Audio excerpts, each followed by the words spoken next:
we do here is super unique. I personally love it.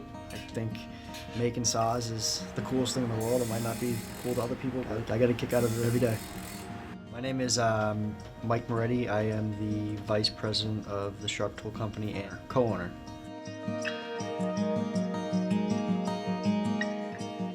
We manufacture a variety of different saw blades and knives as far as services are concerned.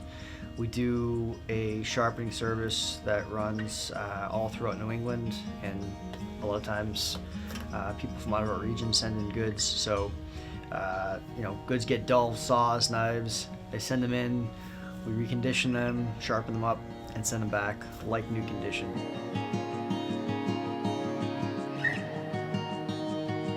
We stock over 1,000 sizes, 10 million parts. We just put in a brand new, it's called a Cardex Remstar inventory lift, where it has 74 different shelves on either side, an elevator in the middle, and when an order is run here in the shop, the trays are automatically retrieved. It's brought down, a light is shined on the bin to pick, and the girls down there know what to pick. So it's really streamlined our order processing.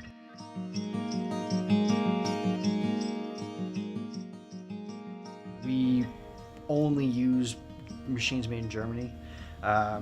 We invested in 2019. We invested over $1 million in new grinders. The grinders that we use are very high quality. They're very expensive, and if you want a good finish on a saw, you need a nice piece of equipment. So all of our stuff is new and up to date. We don't use old equipment, and it makes a big difference.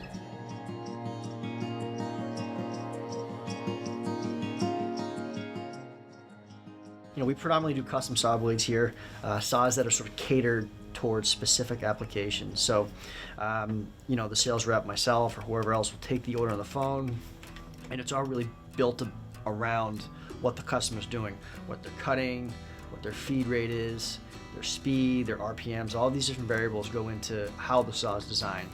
So after we figure out all that, the plates come in.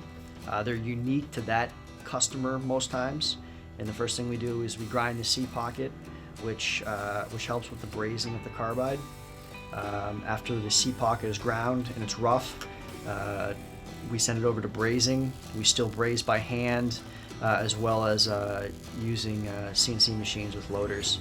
After they're brazed, they go over to the grinders, where they're side dressed, faced, and topped. After the grinding, it's sent to inspection, and then packaging, and then off to its home.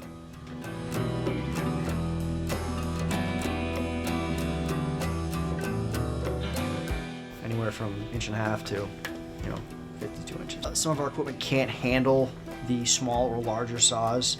Our loaders have limitations on how much they can pick up, so we can't do a 52-inch with a loader. That's going to be done by hand.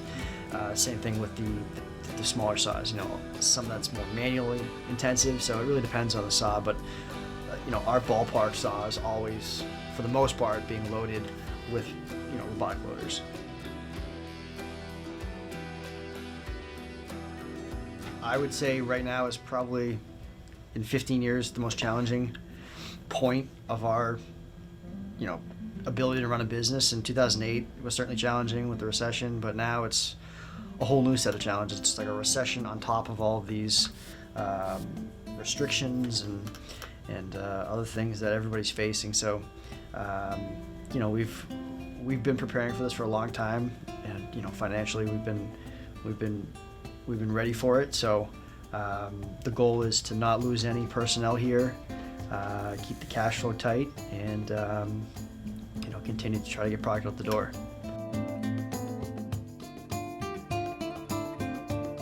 I would say 75% of our customers are distributors, so they're sort of companies just like us, but they don't want to do the things we do. So we often take on the jobs that customers either can't do or they don't want to do. There's saws out there that are challenging to make, and we sort of filled that void, I think, in this industry as a supplier that can do a lot of the stuff that people don't want to do.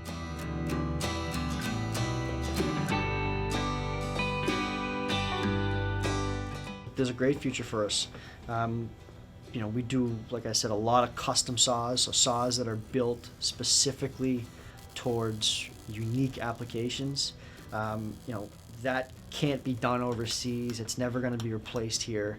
It's one of those things that there's always going to be a role for us. So we see a lot of our competition either consolidating or dropping out because, this is an older industry. So a lot of the owners are older and they're closing their business, or they can't find anybody to pass it on. So I think we have a very strong foothold in our industry for the foreseeable future.